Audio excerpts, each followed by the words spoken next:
7-Eleven. Yes. Now, 7-Eleven, you need to come to New Zealand. Please. start there. Please. I went to Australia in 2023, and I tried a Slurpee for the first time. My God. Right, man. My God. Dude. Yeah. Different. Right. It changes you.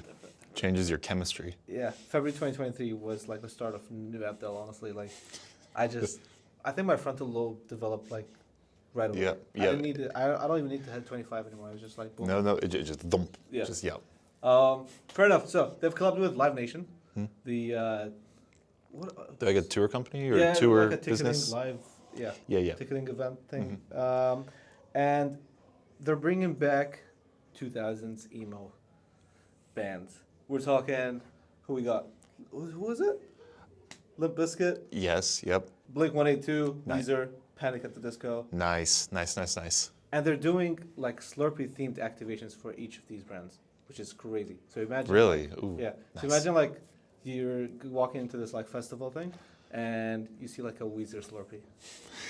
That is sick. I think, dude, That'd be fun. that would be fun. Yeah. And like if you're a diehard fan, firstly, you're gonna interact with the activation.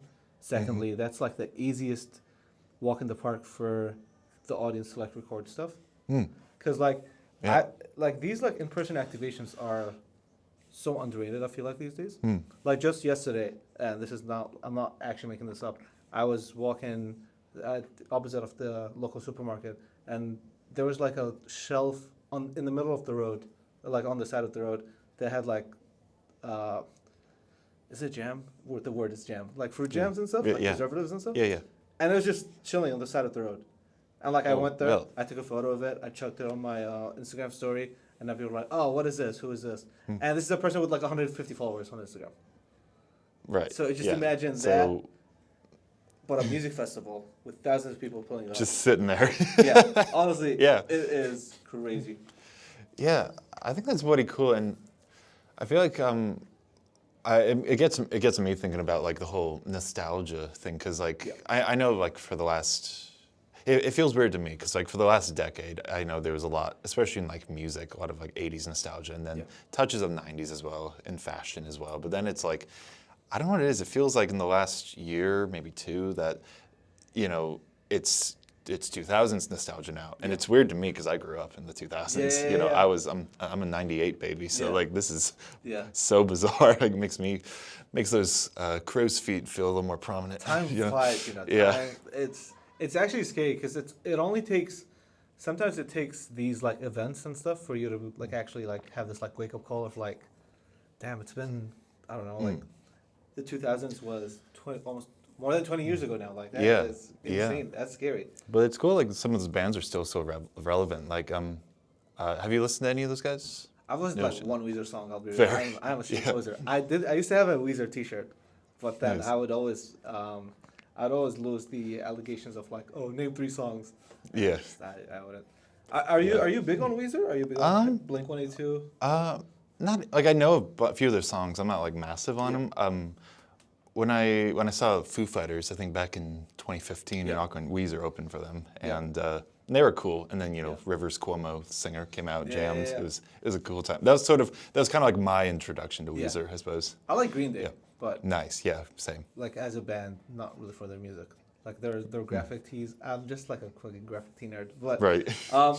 I think this is really interesting because 7-Eleven, basically, they're not just doing the activation. They're doing a really big baller move. They're sponsoring the whole festival. So the festival is called what the hell is it called? I don't. I saw something. We were young or something, right? Oh yeah, it is the When We Were Young festival. Okay. So yeah. The thing is already nostalgic, like by name. So Yeah, there you go. 7-Eleven is sponsoring When We Were Young festival, and this is a really good move. Not only are they sponsoring it by having a little activation, they're sponsoring it by having the naming rights of the like actual festival. So it's like it's 7-Eleven's When We Were Young festival. It's not just When We Were Young festival. Yeah. So imagine it's like 7-Eleven's Rolling Loud or blah blah blah. It's a big move. I hope it pans out well for them. Honestly, like, because Yeah. if for those that don't know, a lot of 7-Elevens have been closing over the last couple of years. 7-Eleven as Yeah. a business has been declining. Yeah. I mean, shit, you could argue that 7-Eleven is nostalgic, actually. Yeah, well, I think there's a point to be made because 7-Eleven's more of an American thing, and Yeah.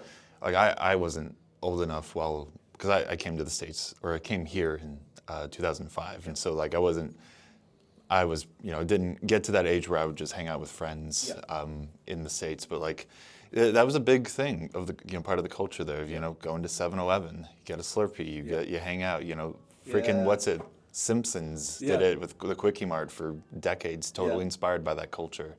So, yeah, no, I think that's just it's a bold move, but I think it's really, I mean, I hope it pays off. I think it's cool. I'd like to think it's the right move as well because, like, I mean, this is like marketing maths right now, but you take 7-Eleven, a declining business, and you take the music festival business, which has been just blowing up over the last couple of years, especially off the back of the pandemic. Like, it's bigger than ever. Yeah. I think the industry brings in around $250 billion a year. Yeah, I saw those numbers. It's a Wow.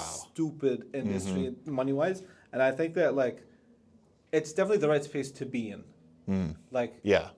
sponsoring a music festival as opposed to, I can't think of a bad example, but like as opposed to like sponsoring a Blockbuster fucking shop, It's Yeah. not like Yeah, well, I think even this festival, when we were young, I mean, like you said, name alone, it's riding that wave of nostalgia, and so I think, for a lot of these bands and 7-Eleven, that sort of relevancy died out over the years, and then I think you just have to look at the last couple of decades and the different trends that return. That there's a nostalgic wave that comes back in, and you got to ride that if you want to stay relevant. 10 years ago. Limp Bizkit, Blink-182 weren't really that relevant, but 10 years before then, and then 10 years ahead, like right now, they're relevant again. Yeah, So, it's almost weird as well. I think that like with this whole nostalgia thing, like one would think that the whole nostalgia thing is like a little too hacky. But I think if anything, if like let's say Slurpees were the biggest thing in the 2000s, you bring them back in the 2020s, and now they're a big thing, but they're only a big thing because of the nostalgia they had in the early 2000s. And in my head, I was gonna argue that the thing dies here because the new generation wouldn't have experienced the OG Slurpees, but the newer generation would have experienced the nostalgic rise of the Slurpees. yeah. I feel like I don't know. Yeah. I don't know. Some things it's weird. It's like they kind of they're riding some people are riding the nostalgia wave even though they were never really there. It's, I don't know. I don't know why like Stranger Things comes to mind for me because that came out, early 2010s, and then, I think you could argue most people who watched it did not live in the 80s, but then everyone became 80s obsessed after that. So it's like, It's insane. you don't know. Yeah, some things, I don't know, trends just come and go. They live and die. It's cyclical.